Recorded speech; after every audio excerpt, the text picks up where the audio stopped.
ইমানদারের জন্য সবচেয়ে কঠিন বিষয় হলো তার চরিত্রের হেফাজত। সবচেয়ে কঠিন বিষয়গুলোর একটি হলো চরিত্রের হেফাজত।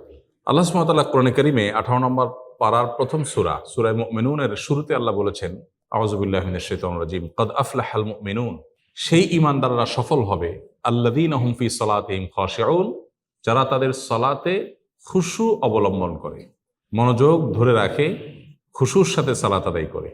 ওয়াল্লাযীনা হুম আনিল লাগবি মুরিদুন, যারা অনর্থক কাজ পরিহার করে, বেহুদা কাজ করে না, জীবনকে অহেতুক কাজে নষ্ট করে না। ওয়াল্লাযীনা হুম লিযাকাতি ফাইলুন, যারা যাকাত আদায় করে।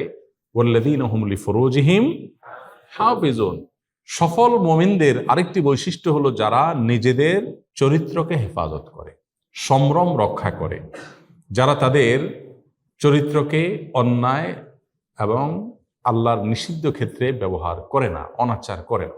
এই মানুষগুলোর সম্পর্কে আল্লাহ বলেছেন আরো কিছু গুণ বৈশিষ্ট্য, যাদের আমানত অঙ্গীকার রক্ষা করবে। আল্লাহ বলেছেন শেষে এসে, উলাইকা হুমুল ওয়ারিসুন আল্লাযীনা ইয়ারিসুনাল ফিরদাউসা হুম ফিহা খালিদুন। এই বৈশিষ্ট্যের মানুষরাই হলো জান্নাতুল ফিরদাউসের মালিক হবে।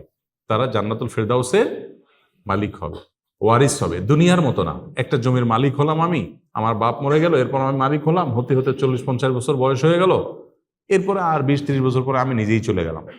এটা মালিক হওয়া না, এটা দারোয়ানি করা। 20-30 বছর টেক কেয়ার করলাম আমি, এরপর আবার আমার ছেলে মালিক হল, আরেকজন মালিক হয়ে গেল। কিন্তু জান্নাতুল ফেরদাউসের মালিক যে হবে, সে অনন্তকালের জন্য মালিক হবে। আল্লাহ আমাদেরকে সেটা মালিক হওয়ার তৌফিক দান করুন।